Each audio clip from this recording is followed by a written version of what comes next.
I think if we really quickly go to the co-main, I don't think we have nice things to say about this fight as a whole.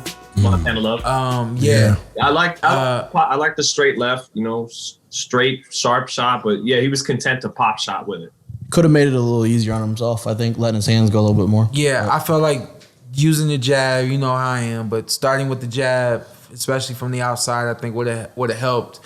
And I don't want to say anything that's gonna, for the sake of words, expose Montana Love. I don't think he was exposed last night. I don't think that last night was a reflection of who he is as a fighter. I just think that it was the guy in front of him did not make this a TV friendly fight.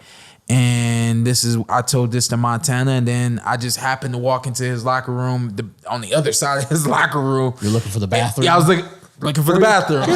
Get the hell out of here. 100% looking for the bathroom.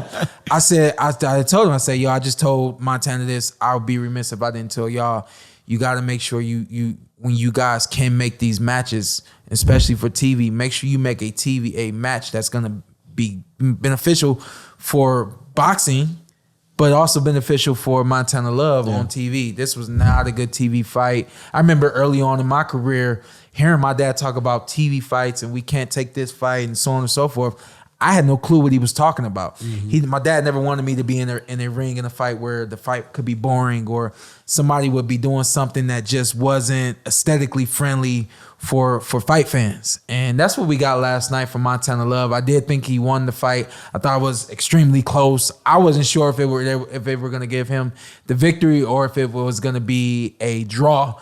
But I thought it was very close. I thought this guy fought.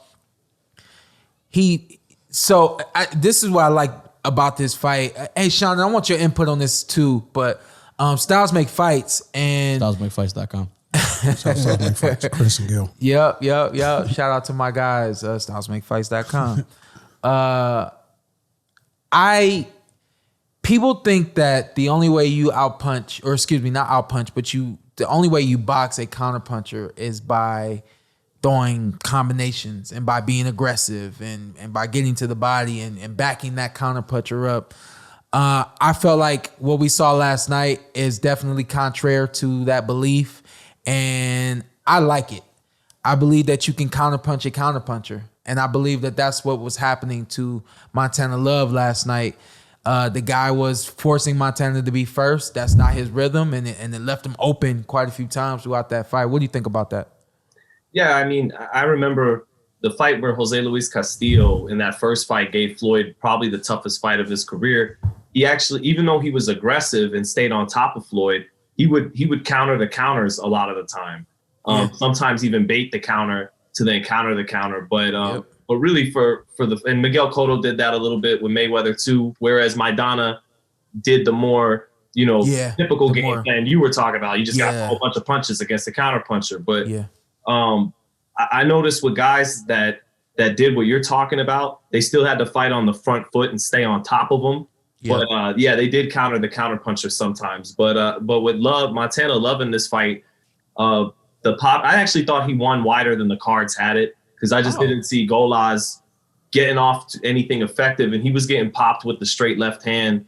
Sometimes only 2 or 3 times, 4 times around, because Montana wasn't opening up much, but that was the cleanest shot all night.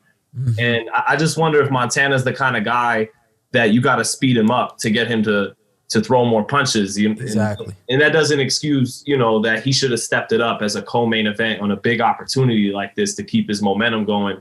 Yeah. But against Brenagh, who forced him to fight, that's where we saw him open it up.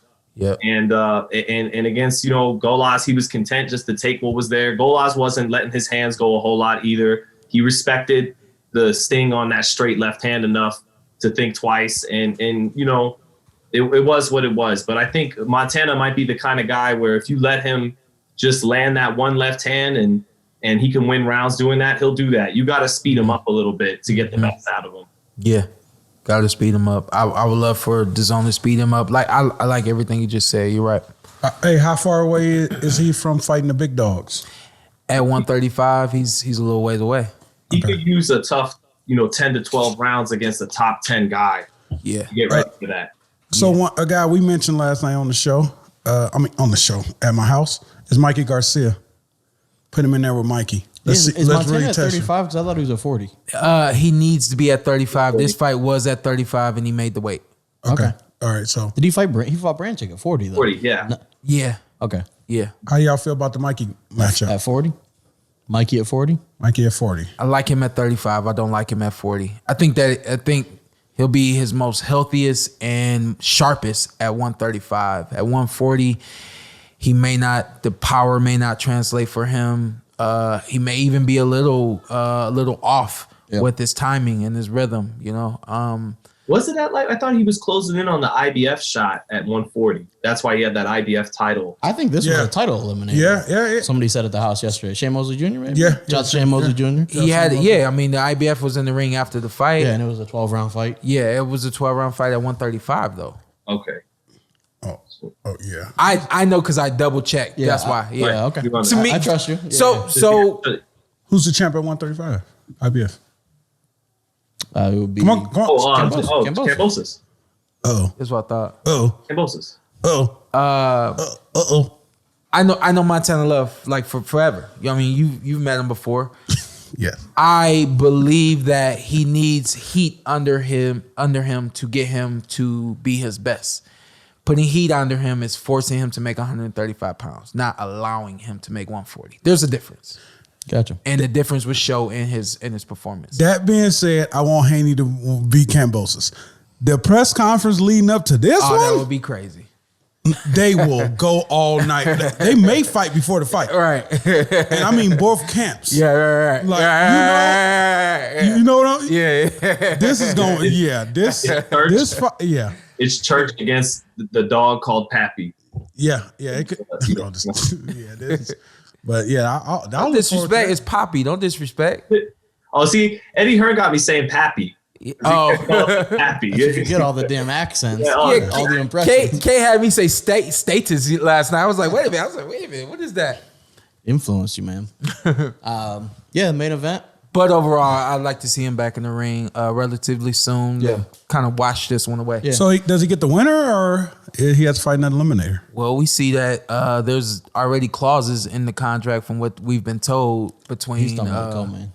You're talking about Haney and Cambosis. Haney. Oh yeah, that they have to rematch anyway. Yeah. All right. So it'll be a couple out. But yeah, just keep the momentum going for sure.